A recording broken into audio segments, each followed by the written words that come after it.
Through the Keyhole is fueled by Vanessa House Beer Company, located in Automobile Alley at 118 Northwest 8th Street in Oklahoma City. Stop by the tap room and try the legendary 401k lager or the refreshing Destination Wedding Cerveza with salt and lime. Vanessa House is always brewing something fun like the Pog Hard Seltzer or their sweet and tasty sours. Great beers for a hot Oklahoma summer as we march towards football season. Stop by the Vanessa House Tap Room at 118 Northwest 8th Street in Oklahoma City for good drinks and family-friendly good times. Kids and pets are welcome. Yes, I mentioned kids and pets in the same sentence. Vanessa House Beer Company, the best beer in Oklahoma City. Please drink responsibly.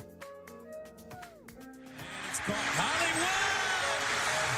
Lights, camera, action. Hollywood Brown. CD Lamb still running. Hits a corner. CD for the TD. People don't know what it is to be champions. Oklahoma invented it. Welcome to Through the Keyhole, an Oklahoma football fan podcast. I am one of your hosts, Payton Guthrie. This is our weekly free out into the wind, a podcast that we do that hits all your podcast subscription services, Spotify, Apple, Google, all the cool ones that you have out there. Today we're going to talk a lot about NIL and a lot about Oklahoma using the portal. But before we get into that, let's do a round the horn of our host. Before I do that, though, I'm going to say we've got some audio issues on one of our hosts, Alan Kenny, the brains of the operation. I'm going to try to clean it up as best I can. But if he sounds a little different than Brady and myself, understand why from there. But we'll go ahead and start there. Alan, you're joining us from what seems to be an active construction site. How's it going? Yeah, no, more technical difficulties this week. I apologize for that to all our listeners and loyal fans out there.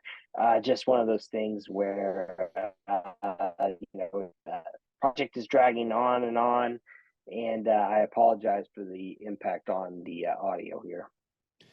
While the audio is impacted, it's not impacting the writing output Alan's had for us over on, wait for it, www.keyholepod.com. That's right. We have a custom URL.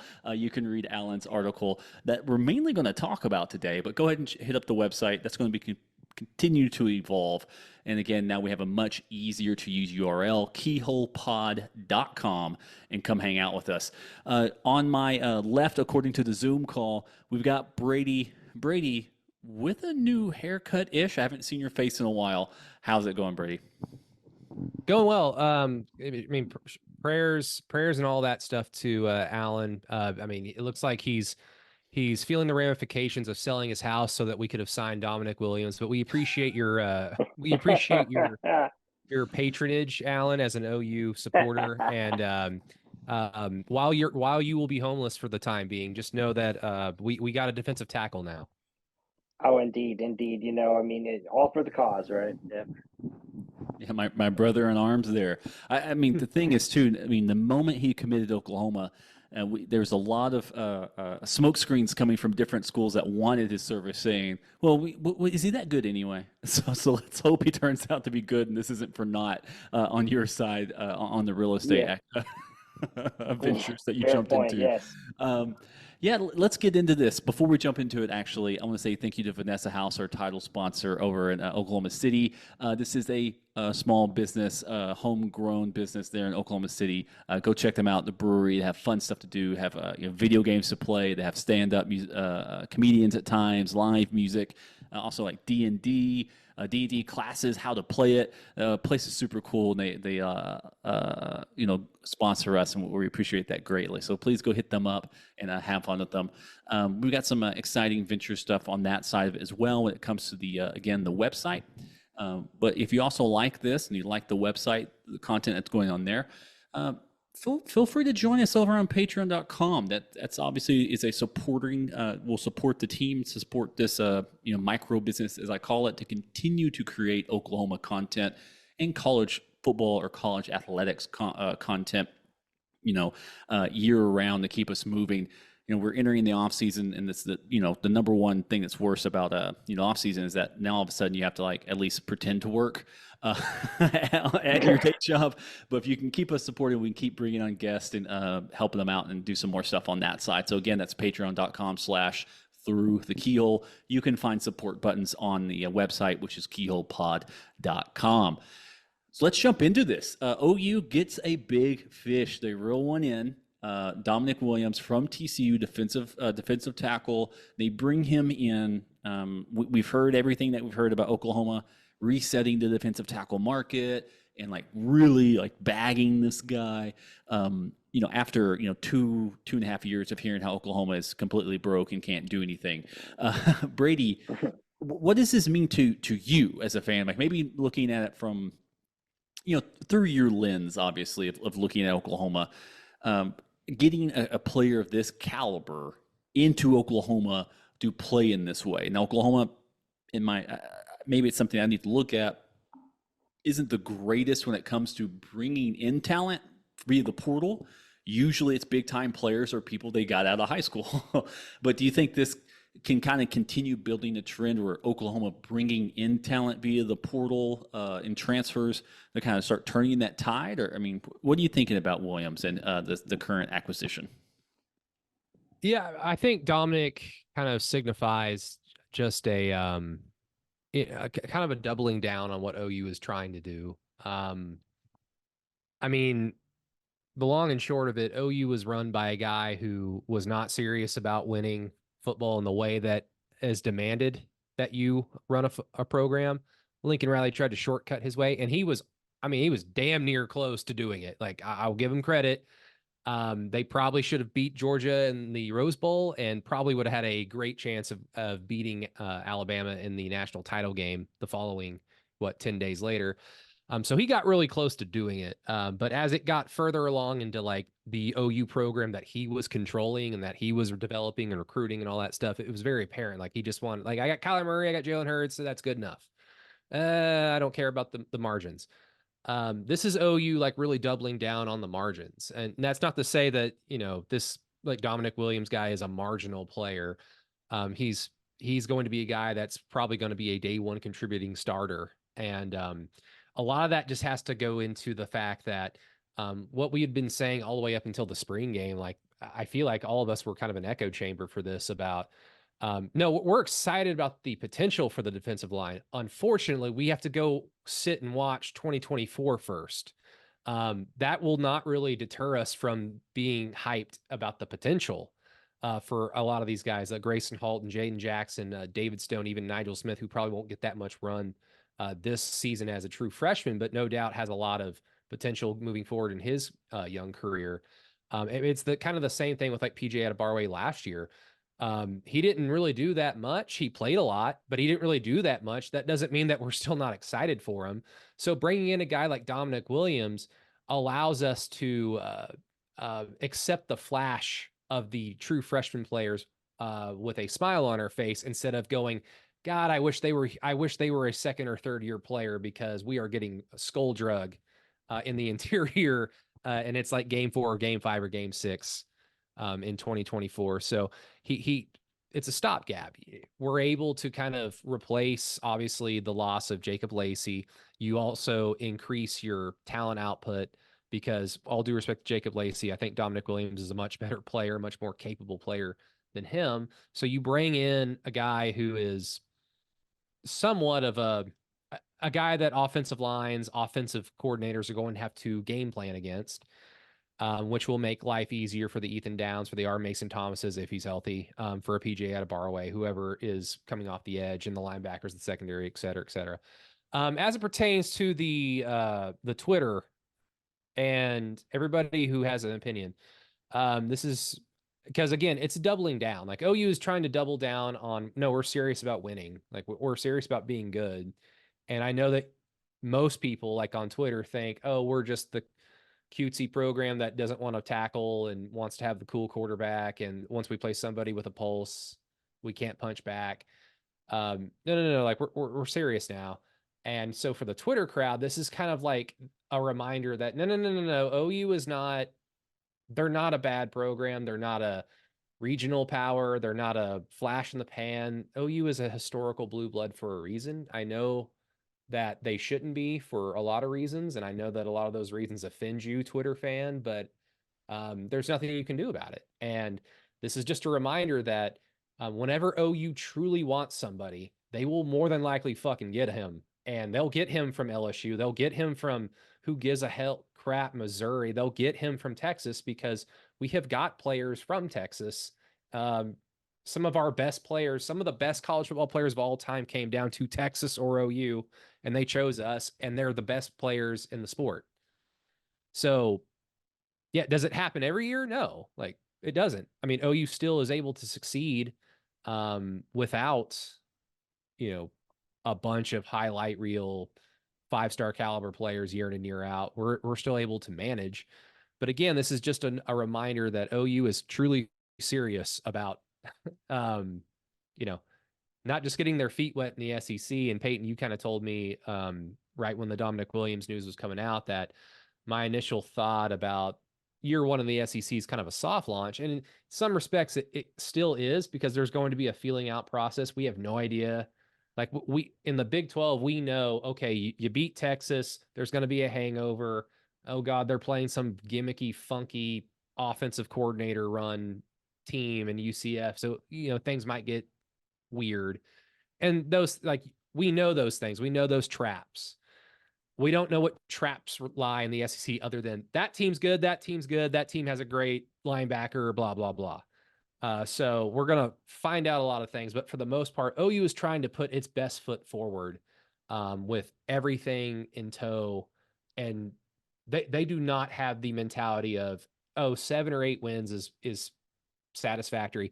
If we do win 8 games this year, like, there will be reasons for that. But I am now of the opinion that Brent Venables and this program will not be like, we won 8 games. We still have, like, we're still on tracks. Like, no, they're going to look at it just the same way we will, guys, and be disappointed and try to figure out how to fix it. So again, like, Dominic Williams is just, it's metaphorical to me more so than just the impact that he might bring. Yeah, I guess the metaphoric stuff gets on that off-field stuff. But Alan, I want to speak to you ask you a little bit about where do you think Dominic does on-field? And before I really toss this over to you, I'm going to remind you, Damonic Williams, 2022 freshman All-American, 2023 honorable mention for Big 12 Defensive Lineman of the Year, and also 2023 honorable mention All Big 12, and potentially, depending on when the date hits, game 1, he'll still be a 19-year-old. He started his first game at TCU at the age of 17 when they played Colorado in his freshman year. He's just a young, he seems, as a junior, he's a young junior, still growing into it. So if you look at his trend line, it looks pretty damn promising just for on the field, regardless of the Oklahoma, decides going to play the big boy game. But Alan, where do you see, what does this do for you? And you can also talk about the Louisville kid as well. Like, what does this mean for Oklahoma, seeming to have shored up the defensive line deficiencies that you and I both were kind of beating the drum on the last few months? Yeah, like poor Jermaine Lole, right? Like he, he's just chopped liver. Yeah, exactly, right. No, well, I'm going to take this from a little bit of a different angle. And this might seem like kind of a downer, but like I look at Dominic Williams as like someone who sets a much harder floor on the season than a player who is going to necessarily elevate OU to some kind of national championship or even SEC, potential conference champ or something like that. Keeping this in perspective again, he's one guy, but he is at a position of scarcity, right? And so I think that the way that it was trending for OU, it could have gotten very, very bad with maybe just even one more injury on the defensive line, because, I realized that kind of the idea, maybe the interpretation outside the program or, from national media or whatever is looking at like, wow, OU is either really, really desperate to land offense or defensive, upgrade the defensive line or one to one. But like Jacob Lacey played more snaps at defensive tackle last year than any other player on the roster. OU was counting on having him back. When you lose a player like that unexpectedly, at a position of scarcity like defensive tackle, I mean, it can have big time reverberations all the way down the depth chart. And so, it's kind of a case of turning, crisis into opportunity. And if they're as high as they appear to be on Williams's potential. So, I look at this as a kind of deal where it's like late in the season, when the team's banged up and you've got LSU or Alabama on the other side, you're going to need more depth pieces up front there in the trenches to avoid getting run over by those guys. So that's kind of where I see it. I got one quick question. Go for it. We're not gonna be able to answer it. It's just more philosophy, but something I would have loved to have known, just to give me as a fan more context to just how important is a guy like Damonic Williams added to this roster. In the event that Jacob Lacey does not have to medically retire, which first of all would be better for him, so that would be great for Jacob Lacey, but hopefully he's still able to do something positive. I'm no doubt he will. But in the event that he's not forced to medically retire, would OU still be going gung-ho in the market for Damonic Williams? And the same thing can be asked, and I even asked this, I think, on the podcast, Branson Hickman. I know he started at SMU for 3 years. That's great. I'm sure he's a very good player, but OU is a little bit better than SMU. And so my question is, if Troy Everett doesn't get hurt in spring ball, does OU still go out of its way to go get him? Because that would tell me, like, okay, like, we think Troy Everett's a good center. I mean, he's not our first choice, but we can get someone better and maybe move Troy Everett back to guard, maybe help along Joshua Bates. Same thing with Jacob Lacey and Damonic Williams. I think Damonic Williams is probably a better, player than Jacob Lacey, but does OU's coaching staff still think that it's, no, this is of dire need that we go get this kid? I'm going to answer that as best I can, because based on what Oklahoma has done, this is where the Damonic Williams things can kind of potentially change the calculus for Oklahoma as a program. And I feel very gross saying that sentence.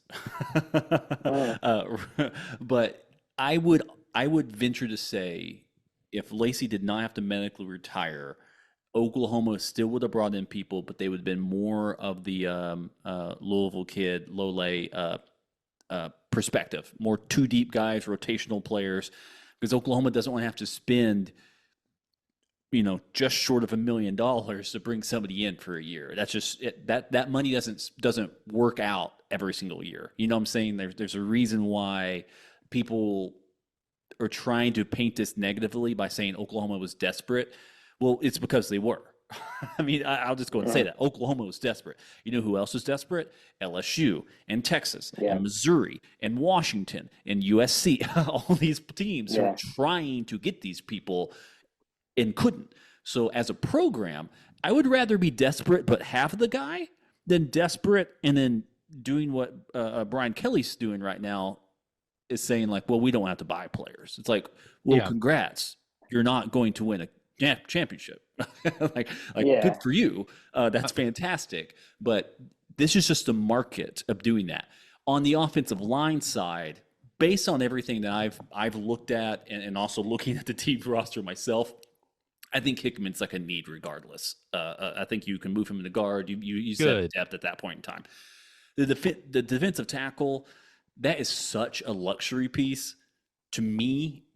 In a normal year, that is somebody who's like, Georgia gets him. It's like, this is the dude who's just going to make it, like, we're 99% sure we're going, but this is dude's going to make us like 99.9%. It's that type of a thing.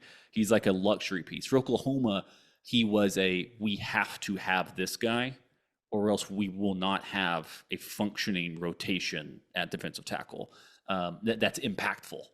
He doesn't come in and it's like, well, he's going to play 25 snaps a game. No, he's coming in, he's going to play your number one share of snaps at defensive tackle, and he's going to be an impact player.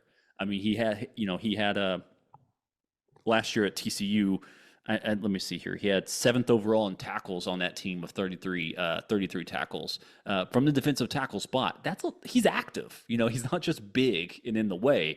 He's big and in the way. He's also active. So that's something. And then you pair that with the stuff that's on the defense for Oklahoma.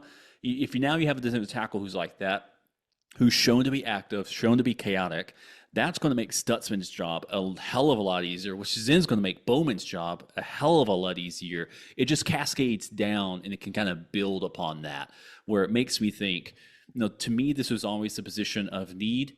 But I guess that's a really, really long-winded way of saying I think Oklahoma's hand was forced, but Oklahoma has now shown that if Oklahoma's put into a corner, they have the ability to walk themselves out against anybody in the nation, which is, good to know as an Oklahoma fan, because there was a part of me that really thought, I guess Oklahoma's just going to roll with 2 freshmen on the 2 deep.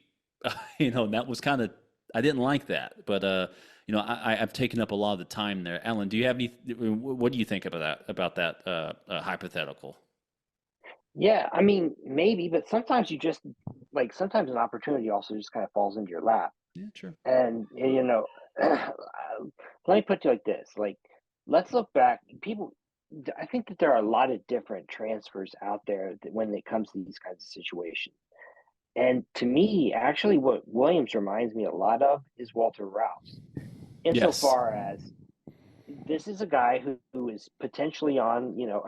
Walter Rouse was clearly on a 1-year deal, but with Williams, he's possibly on a 1-year deal. I mean, he can theoretically go pro after this season if he really lights it up. And you have a proven track record that you can point to and say, this is what this guy can do. That you were quoting there, Payton, that's him playing primarily as a head up nose tackle, like a 2-gap guy. I mean, it's very possible that he moves over to play in a single gap scheme at OU and really, really takes off. It really becomes a problem, right? And I think that that's part of what they're banking on with making this move. But I mean, for OU last year, Rouse was an absolute need at an important position. He had skins on the wall. Not anymore. He had a proven track record. It was all these.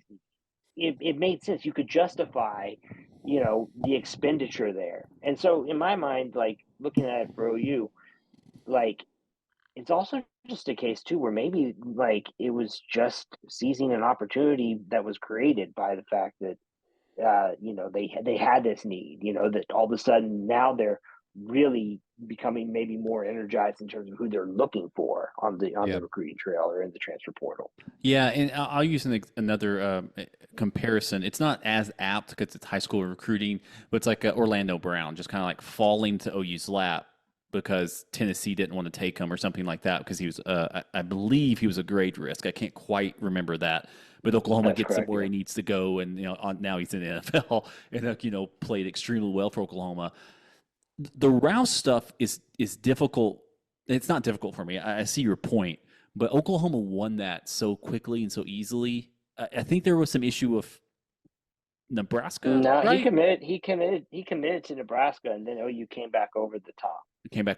Got him, to commit there. So, but I guess what I'm saying is maybe, particularly when it comes to how much, whatever the size of the NIL deal is, I hate the reporting on this. Oh yeah, because at an angle, there's a lot of posturing. We could probably make a case that it'd be better to say that OU's paying him $1.5 million, as opposed to $500,000. I don't know, but point being, if OU did pay, a reasonable premium, it's worth it in the sense that you're not buying on spec. This isn't a case where one of the examples would be maybe Lance Hurd, for the offensive lineman who went in the portal from LSU. He was played his freshman season, didn't really play much for LSU, but he's a 5-star kid. Goes in the portal, and all of a sudden he's probably asking for a significant number, multiples higher than what he would have gotten out of high school, despite not showing anything in one season.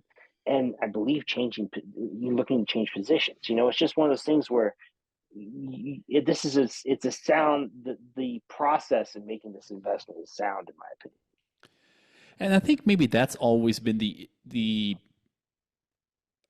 where Oklahoma's going. They're looking for sound investments, right? They're not going to Bitcoin their way into the portal success. I mean, they're going to look at, I don't know, I'm not the greatest at this, ETFs and bonds. I think with things we know we're going to get a return on. That's what Oklahoma's always been going for from that side of it, especially from that. And most of the NIL money, from what we understand, speaking to Crimson Cream Collective when they've been on the podcast, on the Patreon podcast, most of Oklahoma's money is going to high school recruiting. Like, hey, we're getting guys, we're locking them in, for longer years, developmental stuff, obviously from that side of it, and then we're seeing stuff like I think it's House versus somebody talking about the back pay for NIL, and then on the Supreme Court, and then there's also the new I can't remember who wrote it, but they're talking about it being $30 million for the top schools to have players as contractors, basically, instead of employees. So on and so forth. So it's like we're very quickly about to exit the NIL experience and get more into schools are paying directly based off of negotiated revenue sharing, which then is going to solidify all this stuff, which then to me says like, hey, schools like Ole Miss and schools like Missouri, you've got a window of time in which you can splurge this much money, other people's money, I guess, because now let's say I'm a big time Oklahoma recruiter. I'm a millionaire. Congratulations, Payton Guthrie, you're a millionaire. And an Oklahoma booster comes to me and says, "Hey, can we get $1 million to pay for a kid?" I'm like, "What do you mean? You've got 30 million. You've got however many. You've got a deal. You cut a deal. Like, I'll go over the top, but I'm not going to pay directly for them. That's your job now." So there's only so much time that can go for that. So I am kind of looking forward to that part of it. But we've kind of talked about it, the idea of Oklahoma actually doing this, though. Like, I guess the Rouse thing in my mind was Nebraska. Nebraska's been down for so long. It feels different than LSU, absolutely. Texas. We outbid those guys. Like, we bid those guys now to where Sark and Brian Kelly are over there saying, well, we don't want to go that deep into this. It's like, yeah, you couldn't get your money right. That's what I'm hearing. It's the only thing I'm hearing. Congratulations for not getting it right. What I'd like to know, too, when they say, for example, if the reporting is, oh, well, Texas didn't want to break X, you know what I mean? Like, I'd love to know what the red line number was, and if OU paid a small fraction to go above whatever that was, like, why would you not want? Is that really that you want to die on the situation? I mean, it's not like they don't have a need there. It's very possible to me that what happened here is the Texas or whoever's was all the other teams involved in this recruitment realized that Williams wanted to go to OU, and pulled out. I mean, like, and without, I mean, OU doesn't know that for sure, so you can still get them to put a higher bid in. If you're doing the agent thing right. Yeah, I think that's probably how it shook out, and based everything that I've read, same stuff you guys have read as you listen to this, more than likely. Dominic probably always wanted to go to Oklahoma. Oklahoma's heavy on him as a high school recruit, so was a lot of players, but so was a lot of teams. But him and Oklahoma got really far down the line before he went to TCU. This seemed like this is where he wanted to go. Something I said on Twitter earlier today, a few hours ago, is like, I think it's smart to pay players who want to come to your school because there's a market, instead of trying to lure players who come to your school because there's a market, if that makes sense. Like, yeah, I guess LSU could have paid him $2 million and he'd be an idiot to turn it down, but he'd never want to be there. You got to hope he's going to be professional, all that stuff, and hope he's not going to, be a locker room, because that's a different type of locker room issue. What if you actually lure him over? Let's say you pay him $2 million, he's down there in Baton Rouge, and he starts pissing people off because maybe some playing time doesn't work out right. I mean, there's pros and cons to all that stuff on either side of it. But Brady, I mean, what do you think about this for Oklahoma, like going into the SEC? Now it's like, because we're seeing a change in the quote unquote narrative happening now. Josh Pate, JD Pickle, some of these other guys, talking about Oklahoma and being much more like, "Hey, we told you Oklahoma's a big boy. They carry, they're quiet and carry a big stick. This is what we're saying." When before they weren't saying these things, they're saying Oklahoma's like the 12th team in the SEC or something of that nature. So like where this seems narratively has flipped it a little bit for Oklahoma. Do you think that matters long term, even short term? I mean, optics are important in college football, unfortunately, even if they're not true. If you are losing an optics battle, I mean, it doesn't help you. So I mean, all you got to do is just you have to put your best foot forward. You have to ensure that everything that could have been done to go into the following season has been done. And that's even accounting for attrition, injuries, like things you cannot plan for. It's like sometimes you get, sometimes shit happens. Are you still able to recover from it? In the event that there is no Dominic Williams and you lose a Jacob Lacey, OU did what it was supposed to do. It has reloaded Jacob Lacey with a 5-star defensive lineman in David Stone and another can't miss recruit in Jane Jackson. That's what OU was supposed to do. That like they checked that box. Unfortunately, we have to go watch them play football as true freshmen in the event that there is no Dominic Williams. So with the transfer portal, it allows you to check another box. And OU got to check an extra box to ensure that they did everything that they could to ensure that the 2024 team is as prepared as it possibly can be. OU is still trying to dig itself out of, the decade that was the 2010s that, they went all in on offense. Alan, you are working on something that will articulate this much better than me right now for the website, keyhillpod.com. But it was a program that basically shoved a ton of great offensive talent into the NFL and just said, please tackle somebody, every once in a while, and we'll win the game. That takes a long time to dig yourself out of. And they had to do it past 2 defensive coordinators and 1 head coach who didn't care to fix it. So, Brent entering year 3, it's incredible that he's at this point now where, okay, OU is quote unquote desperate for Dominic Williams. Well, moving forward, the whole point of what we just did to get Dominic Williams is that we will no longer appear desperate. Now, again, like I just mentioned, there might be some times where a player gets hurt randomly and you like, shit, we need a left tackle. Go get him, But for the most part, OU is building its roster to a point where they're just going to start getting to a cycle of reloading, great experienced talent with inexperienced but great talent.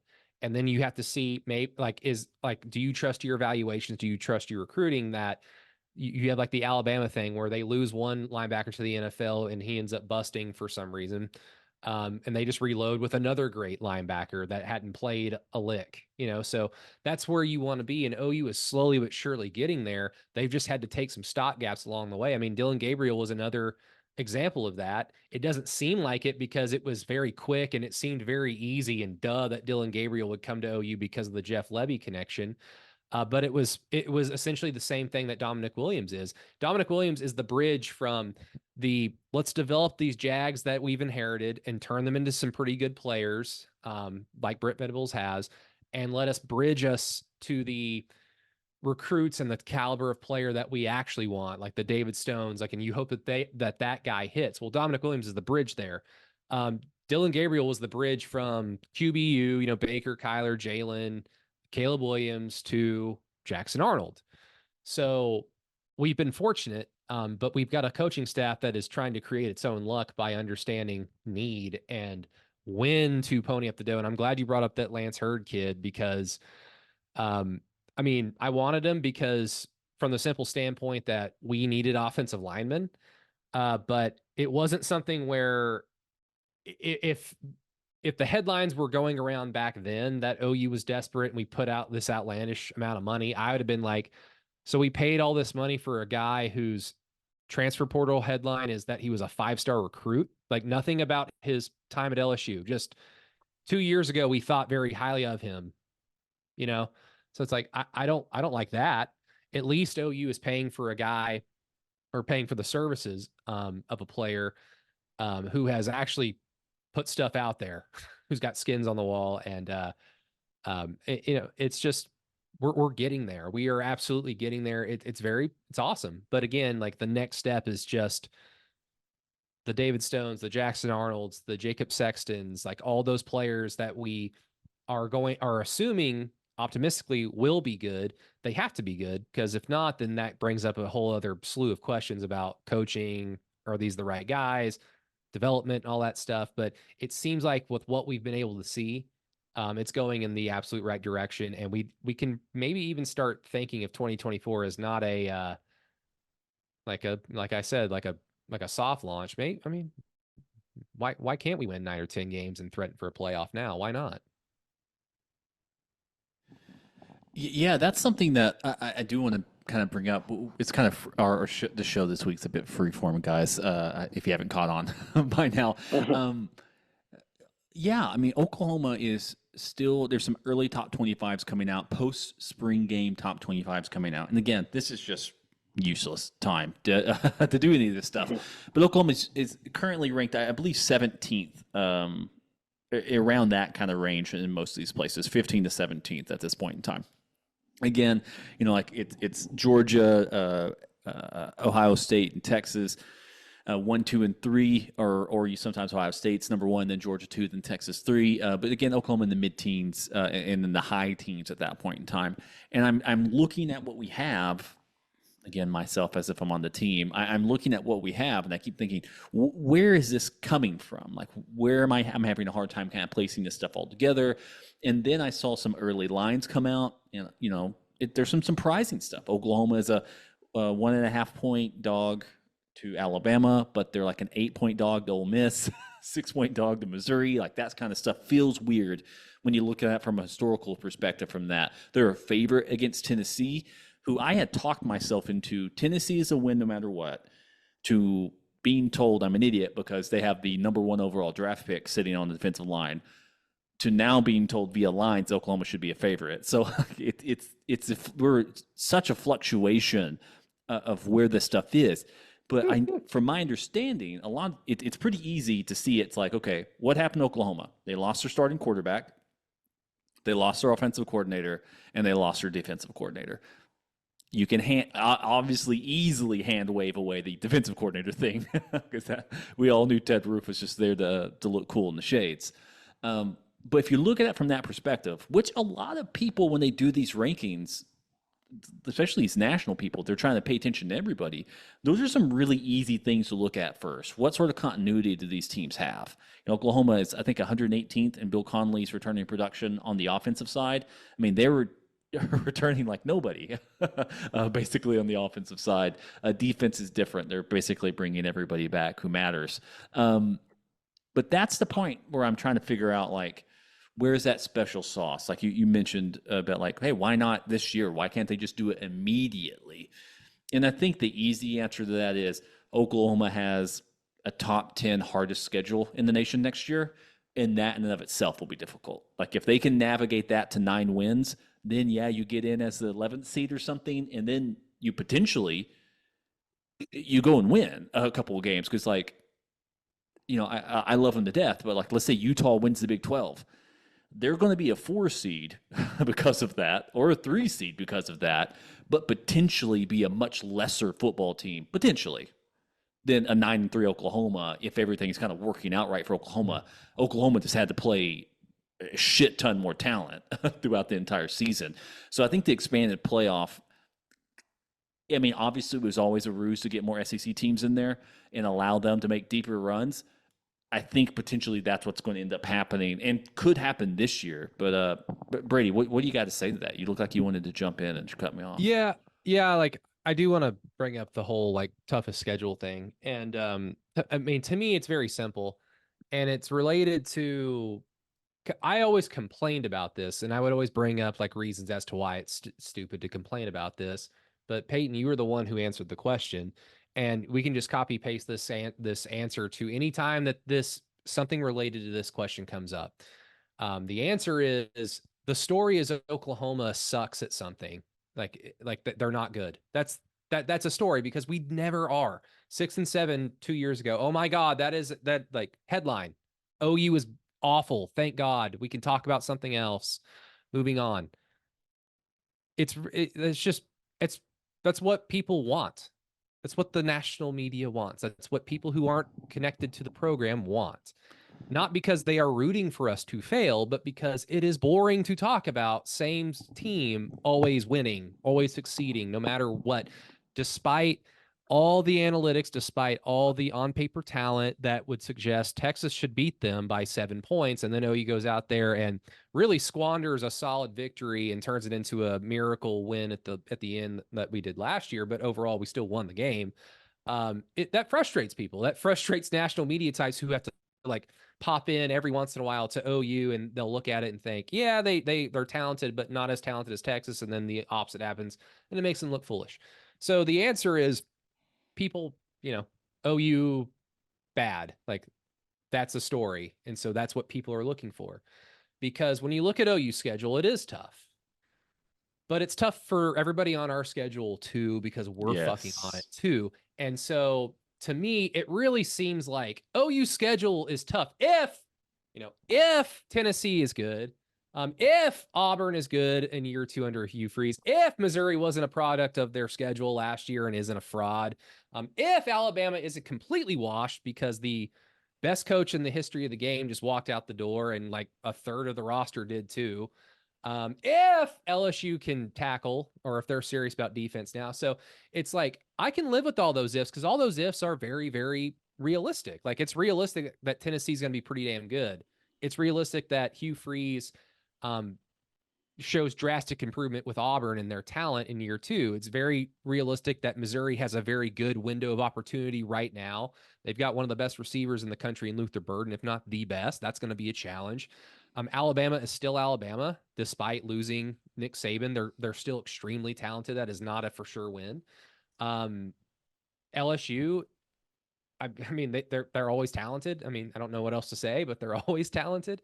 But how come that if doesn't exist for OU? And that's my thing. And that kind of is related to the answer. It's because OU needs to suck because that would be cool because that would be so different and atypical to what always happens, which is, oh, they just found another badass quarterback, or, oh, they just found another badass running back or badass receiving room, or they've got a great offensive line again. That's boring. So it's just very easy to wish cast the if for the flavor of the month teams, which the SEC is filled with flavor of the month teams. Just because of because of recruiting rankings. But to me, it just kind of, if you're going to apply the if to everybody else, then apply it to OU. And if you're going to do that, then yeah, why can't OU be a 9 or 10 win team and threaten for the playoff? So, I mean, I'm not saying that we guaranteed we are, or I'm not saying that we are a flawless team. We have flaws, but no more flaws than what I see on our opponents with this schedule. It's going to be tough, but we play a bunch of flawed opponents ourselves. Yeah, that's something that I've been kind of batting around in my mind a little bit today is kind of calibrating where I see Oklahoma coming into the season next year. It's not the fact that they're playing a bunch of the best way of saying this. Alan does a really good job of this on his power rankings. It's not the fact that Oklahoma plays a bunch of teams that will beat them or could beat them. It's just that there's a compounding effect of when Oklahoma is only 70% chance of winning this game and a 65% chance of winning. It's okay, these losses potentially in aggregate add up in this hypothetical, power rating situation that's being built on that back. Because you're right. Now I have honestly, I think Oklahoma's going to lose LSU. It just feels like a game they're going to lose. But if LSU just doesn't have a defensive line by the time they play Oklahoma, it might not matter, from that side of it. Or if LSU, if Tennessee's freshman phenom, or I guess he'd be a sophomore phenom isn't quite, there all the way, maybe they can't, so it's a bunch of stuff like that. All these new pieces that are being tossed into Missouri and Ole Miss locker rooms, if they don't mesh just right, and are we really trusting Lane Kiffin to be the sage, the guy who's like calming the adult storm in the inside room. of a locker room. Yeah, from that side of it. I mean, so from your side of it, yes. Why not Oklahoma?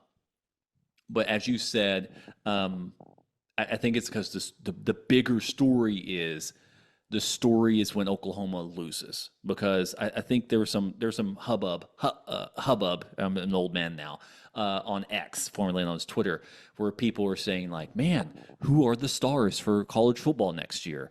And then I believe it's Josh Pate. He's like, people are going to tune in for Oklahoma because OU's been OU for a century. Like it doesn't matter who's the quarterback. I mean, I think because we have a podcast about this, and the people who listen to this podcast also listen to other podcasts, we are dialed in.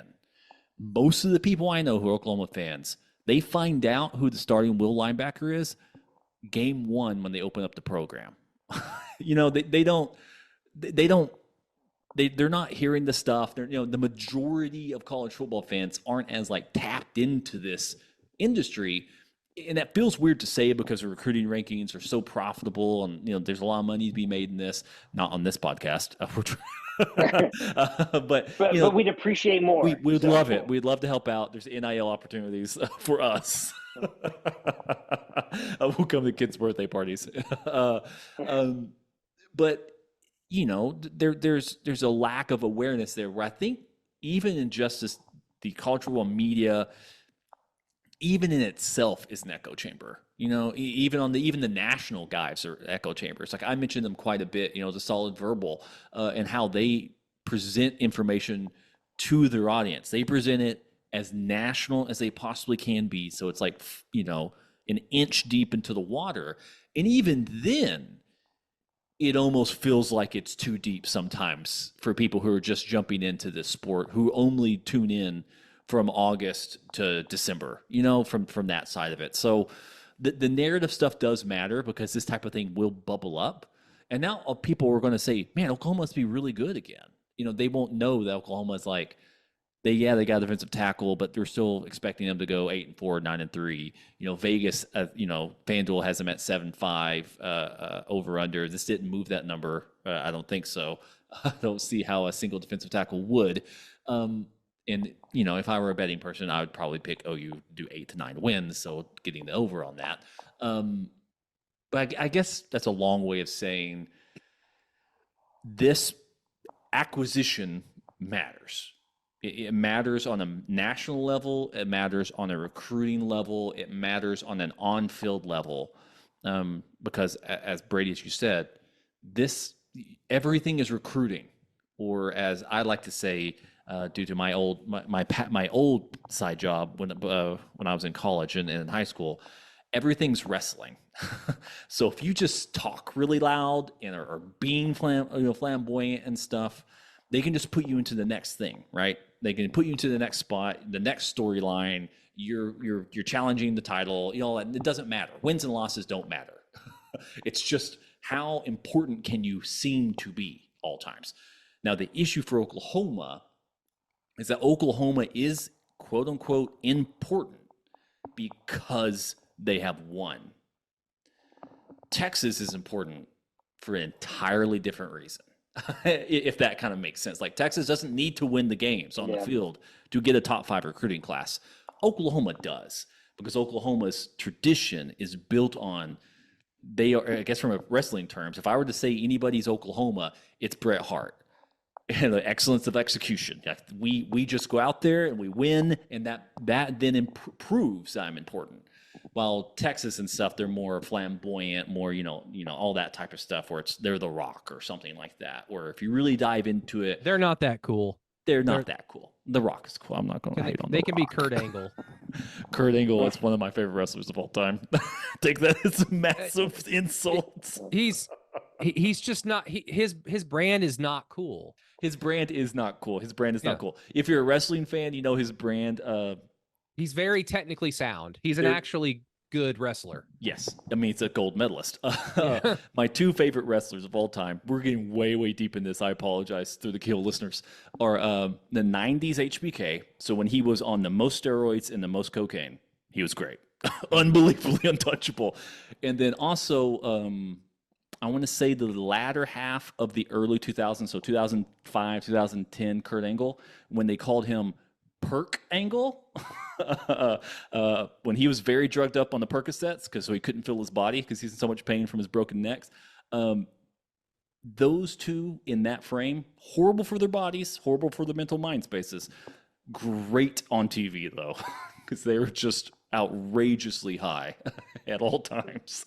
But anyway, long and short of it, this is important for Oklahoma because now, and I think why this is kind of being picked up as a story, this is Oklahoma not just saying our brand is being excellent on the field and winning. Our brand is now, we're going to go out and get the best player, and we don't give a damn who it is we have to go get them from. That is a difference. That is a dissonance of Oklahoma from the past versus now. I say the recent past since 2000. Bob Stoops gave Oklahoma a little too much of a squeaky clean. Everyone forgets that Barry Switzer was the head coach for Oklahoma for a long time. So people forget Oklahoma very well institutionally knows how to play this game.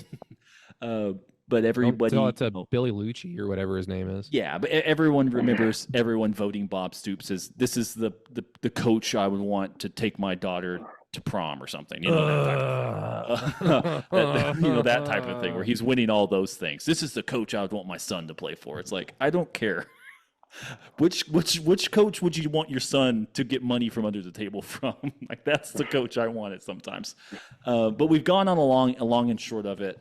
That's just really the only main topic that we had on the docket today is Damonic Williams and the portal stuff. You got some wrestling talk on there.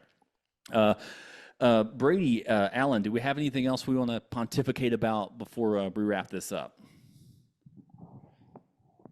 No, not really, man. I think we covered like most of the big stories. All right. Well, other than Oklahoma being incredibly rich and can get any player they want, LSU's out there being poor. Brian Kelly is on TV saying we don't have money to get these players. Did he use his southern? I didn't watch this clip. Did he use his southern accent? No, he didn't. He's abandoned that. If you need to appeal, if you need that emotional appeal, you're gonna have to talk about you and your struggling family. Yeah. Yes. Yo, you've almost got me. I almost went for a Dusty Rhodes Hard Times. If you don't know that, Google Dusty Rhodes Hard Times. Great promo, one of the best in wrestling history. It's Hard Times. It's a great promo. No, he basically said what Brent Venables always says: "It's we're not going to pay for players," which he's like, we're not just going to get mercenaries for 1 year. So we're going to get people who want to be here, and of course we're going to pay them because they have a market value, but we're not just going to pay people and like drag them here against their will. That's what he's trying to say, but how he verbalized it and his body language just made it seem like we're fucked. Yeah. So that's the hard part for LSU. We can also go for his face was saying like one thing, everything else was saying something completely different. Yeah. And then to give you guys a sneak peek of a programming reminder of what's coming on Patreon, I've got, who do I have? Let me bring up my Twitter for the Patreon. This weekend, I have to talk about OU basketball. I've got Josh Calloway. He's going to give us the inside look at OU basketball and just explain to me exactly why we shouldn't have fired Porter Moser when I hypothetically have already fired him. Because this quote unquote might be a tournament team coming up. And then after that, I've got Matt Zimke to talk about USC and how maybe they're on the downturn with whoever their head coach is now, coming soon too on the Patreon. So if you guys want to listen to OU basketball and about, I don't know, maybe RA's natives getting restless, I can say that being native out there in LA, join us on Patreon, patreon.com/throughthekeyhole. And just kind of have a good fun time with us. But without any further ado, I want to say thank you to Vanessa House, our title sponsor. Thank you to our Patreon sponsors. Dave, thank you so much for always telling me I'm spelling stuff wrong. Davis, spelling stuff wrong on Twitter. Very, very helpful. Also, Brady, Alan, Matt, we'll sign off as we always do. Boomer! Sooner, we're rich. Losers. Yeah. Stop recording.